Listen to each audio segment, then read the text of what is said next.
Welcome to Real Money Talks. Real strategies from the moneymakers and the world changers that you can use to make millions, keep those millions, multiply your wealth, and build your team. Here's your host, author of 5 New York Times bestsellers, money expert on Dr. Phil, CNN, CNBC, The Street TV, Fox News, and The View, Laurel Langmeyer. Hey, this is Laurel. Welcome back to Laurel's Real Money Talks, a podcast that teaches you how to make money, keep money, and invest it, and why a team is critical. Coming from Integrated Wealth Systems, we are here today, and we're going to talk about insurance. Now, a lot of people have no idea what really life insurance. There's either life insurance and there's death insurance. We're going to talk about life insurance today. So I have Jason Henderson with me, who's an insurance expert, and we're going to talk about why you need it. And I want to put an extra big exclamation point on why. Well, I think why all the time. I think you need a trust to avoid probate. You need a durable power of attorney, given what's going on with COVID. And life insurance, better than any other thing, is going to, I'd say, recession-proof, and God forbid this, economy-proof your portfolio. And a lot of you, you're too heavy in one asset class. So, Jason, welcome to Laurel's Real Money Talks. Hey, it's my pleasure to be with you. So talk a little bit about, what you've done in insurance, how you've done it, how long. Give us a little history of you. Okay. So I've been doing this type of insurance for about 16 years, but previous to that, I was a scientist. And I didn't even know that. Yeah, in the academic, I have a PhD in chemistry, but in the academic world, when you do things, you better know what you're doing, especially if you go to publish something, because you put it out there in a journal and it's going to be available for the rest of time. But the whole world and all the other scientists read it, and you can look like a real idiot if you don't know what you're talking about. So there was one particular thing I was doing, and I had discovered something. I put it out there to be published, and a very well-known professor from Harvard was one of the ones that reviewed my paper. Oh, great. He came back and he said, "Don't publish this. This is crap." Well, I went back to the drawing board. I knew I was right, and I had to dot my I's, cross my T's, and I resubmitted it to another journal. And I got it published. And since then, I've been proven to be right. Well, you just have to know what's going on in the science and the academic world. And so as I started to come into insurance, because I dig solving problems, and everybody's got an individual problem. And so in insurance and in money and stuff, I have to do the same thing. I have to dot my I's and cross my T's. And so that's why I've been doing what I've been doing. Yeah. So what got you out of the chemistry science world over to insurance? What was that pivot? What'd you just say? Like one day you're like, I'm just done doing that? No, I found out a little bit about the concept that I teach. I started living it. And so I said, the best way to know how to maximize my use of it was to teach it. And so I started teaching it, and I've been teaching it about 5 years part-time. And then 2009 hit. The company, I was a vice president, the highest paid non-owner in the company. It went from 44 to 13. And guess what happened? Yeah. And so I just said, I dig what I'm doing with this financial anyway. Let's just do it full time. Then I didn't uproot my family and move them anywhere. I have 6 kids, and some of them was pretty critical time in their development. It would be good to keep them where they're at. Mm-hmm. Just said make a go of it, and been doing it ever since. Awesome. So, what's interesting about insurance is most people see it as a cost, a liability, and something like kind of a necessary evil, where you and I know it's an asset. So, obviously there's the term insurance and then there's little stuff, but let's talk about the insurance we're talking about, the real life insurance and the real asset that it can be. Okay. Well, first I want to sort of say, most people, they don't understand what life insurance is. You kind of alluded to that in your opening about death insurance versus life insurance. Most insurance products you find out there is you're only going to get a benefit if that happens. Your car insurance, you only get a benefit if you get in a wreck. Yeah. Fire insurance, only get a benefit if you have a fire, right? Death insurance has one benefit, and it's only if you die. Well, there's a completely different contract out there. It's really life insurance, but the internal workings of it, you become the first beneficiary of the policy, not just when you die. And so it's an insurance. So when life happens, whether it's disability, long-term care, recessions, inflation, all those kind of things, it's insurance against those to give you options to do what you set out to do in life. And so talk a little bit more about how it becomes an asset. right? Let's dig in. Let's peel back the onion, talk about how it's an asset and how it can be a banking asset. Okay, so with this life insurance I'm talking about, it's, as I said earlier, it's different than all the other insurances out there because everything else is a product of the insurance companies, of the insurance industry. This type of insurance, you're actually buying a portion of the insurance company, and it can be sold. I could sell it to you. I could sell it to someone down the road. It's an asset. It's an asset that's guaranteed to increase in value every single year. Who guarantees it? The insurance company. And these insurance companies have been around since the 1840s, and they've been profitable every single year. Doesn't matter how many people were dying. They were profitable during World War I, World War II, during the flu pandemic of 1918. They were profitable during the Depression. Okay.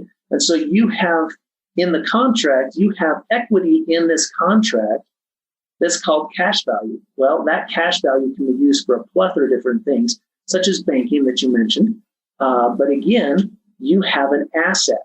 You have a portion of the insurance company that's backed up by a death benefit that I could go sell at any time. I could turn it into an income stream. I could sell it into a windfall and, like a one-time payment. So it's an appreciating asset. I love that. With taxes increasing, I'm going to switch gears, going to go back and forth here a little bit. With the taxes increasing, you can put money into this vehicle, correct? And then create tax-free growth. So, given the administration that's going on, talk a little bit about the tax implications that are going to happen with this kind of a policy. Well, I believe that this type of insurance, life insurance, is like a Leatherman or Swiss Army knife of financial products, and probably the best one that's ever been invented.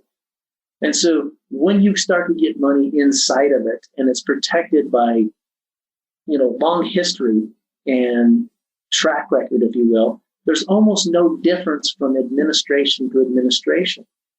They change the rules here, they change the rules there, and it affects a lot of other things, but cash value life insurance is not changed very much. The last major change for cash value life insurance is when they introduced what's called the MEC rule. It's not really important right now, but that was in the late 1980s. There is some discussion about some changes this year, but it's not going to largely change how we go about it and what kind of asset it is. It's still going to be fabulous to have.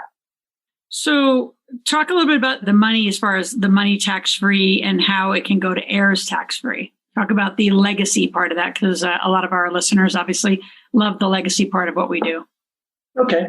Well, the legacy part is, more along the death insurance or the death benefit side, because that death benefit comes income tax-free to your beneficiaries. It doesn't matter how much it is. So even high net worth families, they will go out and they'll buy insurance, and then they plan on the death benefit to pay the estate tax. So they don't have to break up the estate when the head of household dies.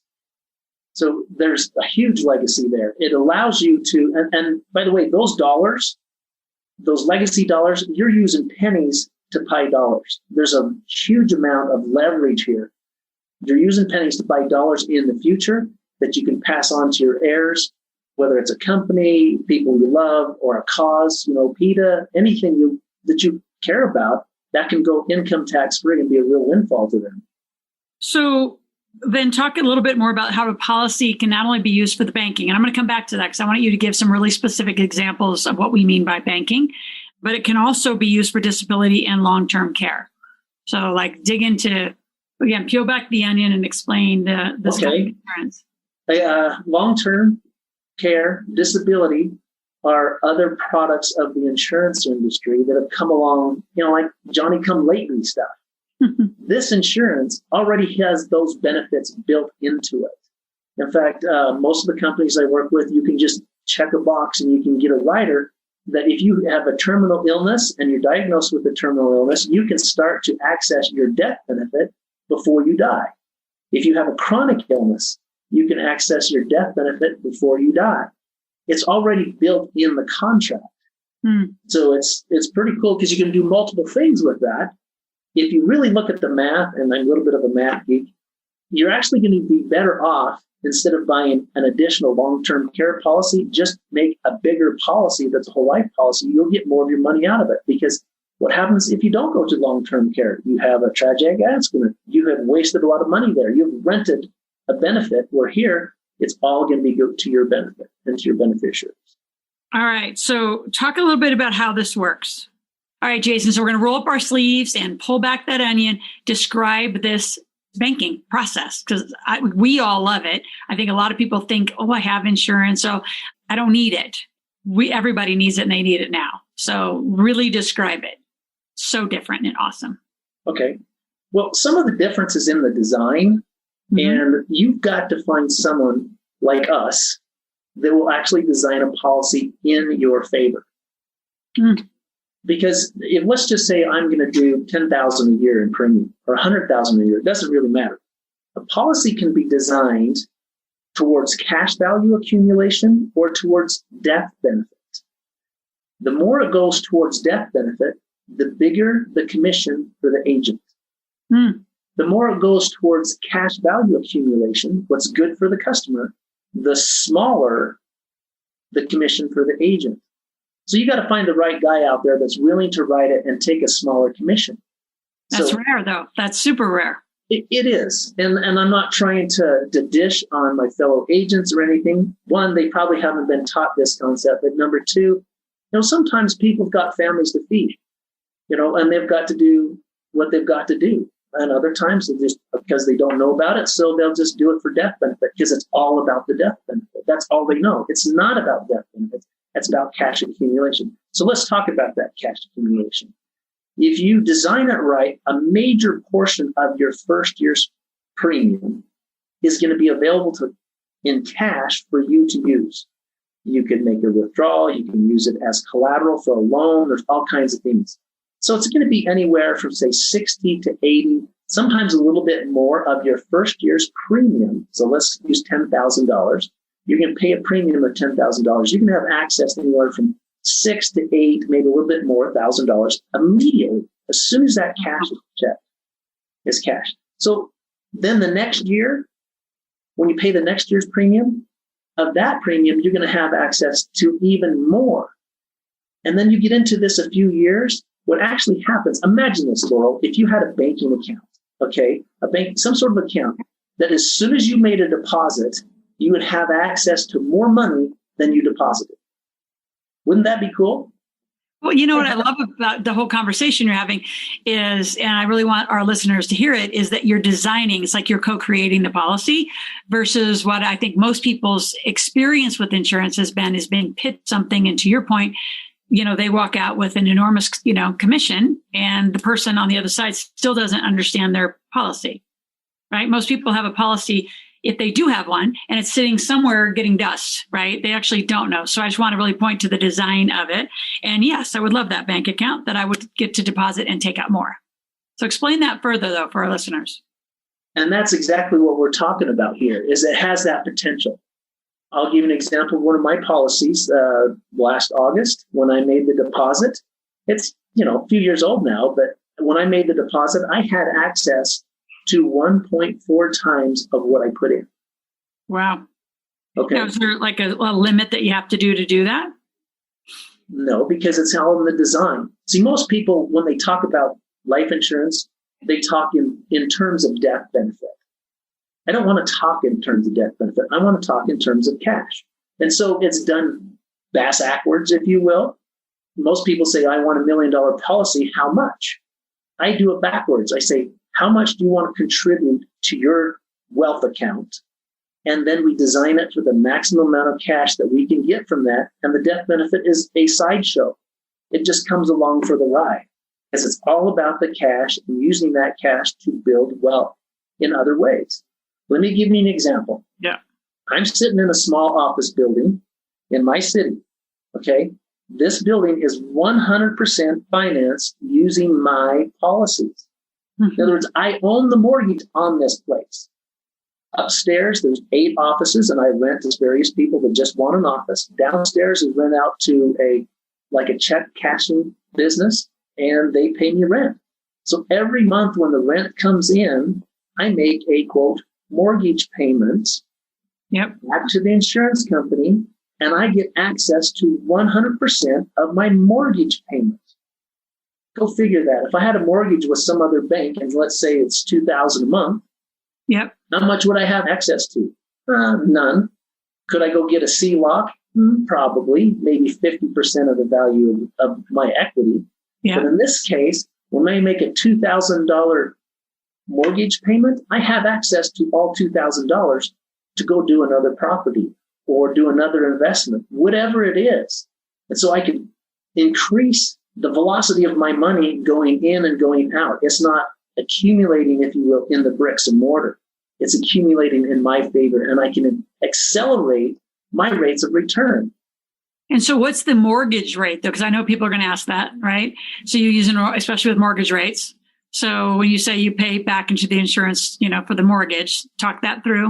I'm going to keep peeling the onion. Right. Well, you have to be smart. And that's part of the reason where, it's not just here, I'm going to sell you a policy and see where, right? Because I become kind of a sounding board or a coach and say, well, how do I do this? So one of the things we want to do is we want to avoid being audited, right? We don't want to do anything that gets sideways with the IRS. So when I refinanced this building the last time, I used current market rates. Could I use a little bit more? Yeah, I can pretend that I have poor credit at the time and get a little bit higher rate than I'm paying myself. And if I structure my entities right, which is cool about this group, you can get those kind of entities, I can make that mortgage interest still be tax deductible through a couple of entities. Yep.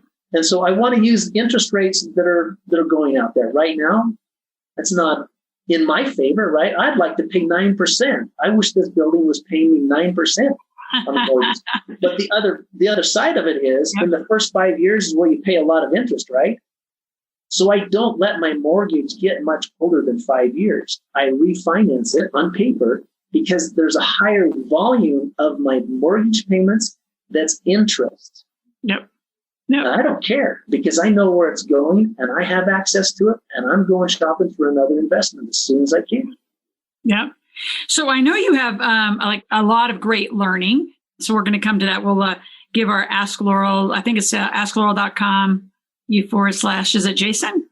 I'm not sure if it's Jason or insurance. I think it might be insurance. I think it's insurance. So Ask Laurel. By the way, you go to asklaurel.com, ASKLORAL.com. You can ask any question there or make a request. But if you put asklaurel.com /insurance, you will get an appointment with Jason. So he will be sent an email and you can set up any sort of appointment. And would you take consults from people in other countries? In fact, as I say that, there's a few folks in other countries that do this kind of insurance I need to introduce you to. But if someone from Canada or Australia, would you take their consult too, since this is a very international podcast? Certainly. There are some limitations of what I can do. But in the first initial consult, I just wanted to kind of educate people. That's one of the cool things about this, Laurel, is there's no right or wrong or absolute answer in financial and insurance industry. There's the individual answer. And I like to discover that. It's not me telling someone who it is. It's me going through a series of questions and asking them what they want, how they want things to have happen, what they want to have happen if they become disabled, what would they like to have happen if there's another massive bear market or a real estate crash or something like that. Then we arrive at an answer. So at least in initial consultation, we can talk about, and then I can point them in the right direction. But like you said, there are people in other countries, whether it's Mexico or Canada or Australia or something. We do have the reach to find people who are of a like mind to put them in touch with. Okay. Yep. And again, we've done this work. I've done this work in all continents but Antarctica. So we do have teams and different people. But right now it's, get the education and make a decision to get some insurance. Now, the type of insurance that is not a needs decision versus a wants decision. Let's talk about that. So, and when you, at the very beginning, you wanted to put a great big exclamation point, you need some insurance. So who needs insurance? And some people say if you owe someone or you love someone, you need insurance. And we're talking death insurance right there, the death benefit, right? You need that to make sure the people you care about and the people that you owe are made whole in case that you die. Okay, that's the needs part. On the other part, how much Do you want to be able to deposit every year and have access to more money? Okay. Let's say I started that. The policy I was talking to you about was $10,000 a year. When I made a deposit for $10,000, I got access to $22,000 the very next day. Well, do you want to do it on 10,000 or would you like to do that on 100,000? Or would you like to do, wouldn't that be cool? Let's deposit 100,000. I get access to 220. Yep. Yeah. Now it becomes a want. How much do you want? Well, I want as much as I can get. And that's what I'm about. I'm trying to get as much as I can. I've got as much as the insurance industry will give on me. And so I own policies on my wife. I own policies on my kids. I have 12 policies, Laurel, because I want to stuff cash away from the IRS and predators and creditors. I mean, you can't go down to the county courthouse. You can't go into any public record and find out how much cash value I have. It's completely private. So I want to stuff it there. Yep. Then I can use that cash to leverage it for any investment I want. Do I have to get a loan from the insurance company? No, I could take that policy and I can walk into most any bank in the country, put it on the banker's desk, and they will give me a loan. That is as good a collateral as a bar of gold to them or a bag of cash. Yeah, I love it. So how do people decide what they, well, I mean, we kind of know the need part, but how do people start and decide? Give us a few of the questions. You said they go through a series of questions. Give us some, you gave a few, give a few more. Like, what are the things that people need to be thinking about as they go to asklaurel.com/insurance and get an appointment to have a private conversation with you? That's almost rhetorical back to you. A good question would be, how much can they afford? You don't want to put people in harm's way, but I also start to ask them questions and help them realize that this is an and product. I can finance the purchase of a car using my policy. So now my car payment becomes my premium payment, becomes part of my retirement income, becomes part of my line of credit. I just made that same dollar do the work of four. Yeah. How many of your dollars in your life do you want to redirect and have them make more than one payment or do more than one job? You start to think about it and say, well, instead of trying to cut out this little sliver out of your pie, I want to put most of my pie there. Because if I get access to more money and I can have access to it anyway, it starts to become kind of like a cash generator. Yeah. A lot of people have been to a dam or been someplace where there's an electric generator. Right? Water just goes through there and generates electricity. Yep. The river isn't changed much. You still have water on the back end and it does whatever the water does. It's the same thing here. You put your cash through it. It generates more cash for you, but then you can use the cash in your everyday life. So I help people start to understand them, help them be empowered to say, oh, well, I don't necessarily need this death insurance, or I may not need to be putting money away for a new car. I want to put it here. I don't need to hold my emergency fund in someone else's banking system. I can hold it in my own. And so now we start looking at all the different things where they're paying. They can pay themselves more first, and they still have the ability to pay everybody else. So are there certain companies that obviously that you work with and why? Obviously, we're not going to disclose all of them and they're not going to run there, but talk a little bit about the difference of those kind of companies than I think what's out into the, that they get advertisements on the TV, because this is not the kind of stuff you're probably going to see advertised on the TV, like, your little Geicos and Progressives and all those ones. I'll say that. Okay. So I have 4 criteria. But to start off with, there's 2 types of insurance companies. There's stock companies and there's mutual companies. Stock companies are owned by stockholders and it's traded on the exchanges, which means the company has loyalty to the stockholders. They're the highest priority. A mutual company is owned by the policy owners. That means if I get a policy, I actually have bought part of the insurance company. Remember I said that earlier? You're actually buying part of the insurance company. So if you take the 2,000 plus insurance companies out there and you say, I want to work only with the mutual company, you're less than 40. Yep. And again, I want to emphasize their number one loyalty is to the policyholders. The policyholders that have this type of insurance, not to the term insurance guys or the other types of insurance guys. Only those. That's why sometimes it's called participating insurance, because you participate in the company profit. Another thing, it has to have a certain type of rider that we can supercharge it so we can get to cash. The third thing is, I want a company that's going to make it easy for me to get access to my money. They're not going to put up roadblocks. They're not going to send me an agent saying, hey, you don't want to do that. We want to keep the money here. We want to do this or that. I don't want that. Yep. Number 4, I'm looking for a company that has paid a dividend for at least 110 years consecutively. Wow. What that tells me is they've been profitable every single year. 2 world wars, a depression, sicknesses, 60s, whatever you want to talk about, they've been profitable. And so there's a culture there of helping people through uncertain times. 2020 was uncertain. People went nuts. There's a lot of weird things, and we still have some uncertainty come through them. And I think volatility and uncertainty will continue. But being with this type of company, and I work with all of them. If I go through those 4 criteria, Laurel, there's less than 10 companies that criteria, and I can represent every one of them. And I don't care which one we go with. I have no loyalties to an insurance company. I have it to the customer because they're the number one. We'll go out and find out which company is going to give them the best offer. And in reality, there's not really any deals in life insurance. When you talk in the law of large numbers, we're talking tens of millions of lives. They're pretty dang good in knowing that how many people are going to die this year and what's going to happen. And so they know how to price things. Yeah. I mean, the only difference from an actuary and a mob boss is an actuary tells you how many, a mob boss tells you who's going to die. That's good. I like that one. I'm going to borrow that. All right. So those of you that are listening, again, you are on Laurel's World Money Talks. Go to asklaurel.com, ASKLORAL.com/insurance. That will get you to Jason directly. Take an appointment.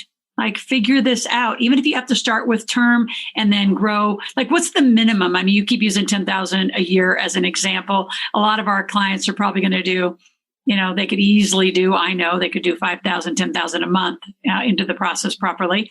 What's the minimum that someone could do? Is it 10? Is it 5, 8? What's the minimum to get started?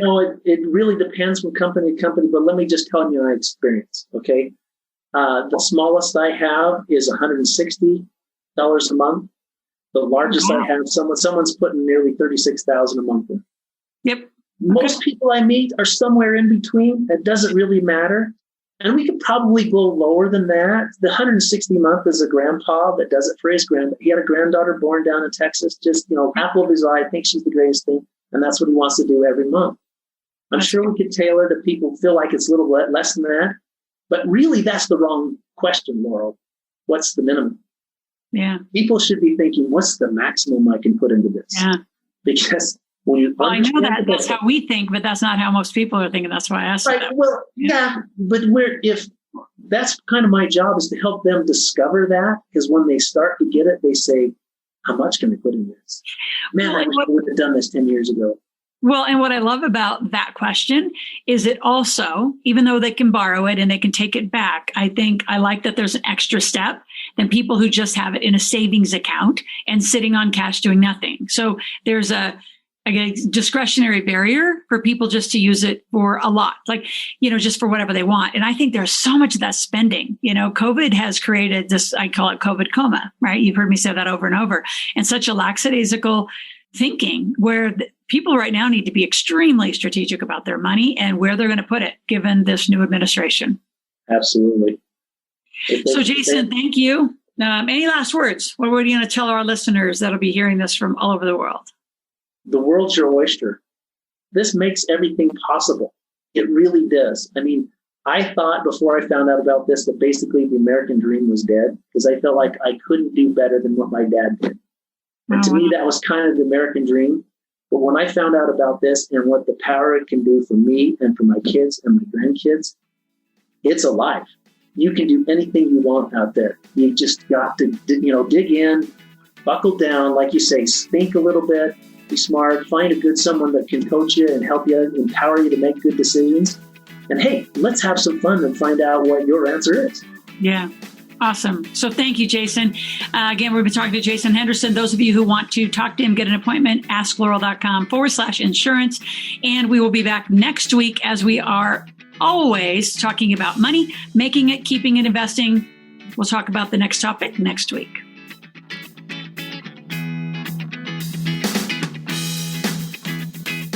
Thanks for listening to the Real Money Talks podcast. Your host has been Laurel Langmeyer, author of 5 New York Times bestsellers, money expert on Dr. Phil, CNN, CNBC, The Street TV, Fox News, and The View. Want to learn more about off-Wall Street investing, tax strategies, and multi-million-dollar business strategies? Visit liveoutloud.com/podcast for past episodes, show notes, and resources.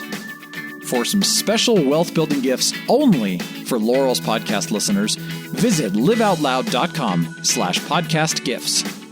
Do you have a burning question for Laurel? Visit asklaurel.com to submit your question, and it may just be covered on a podcast episode. So stay tuned and be sure to subscribe to get new episodes every week.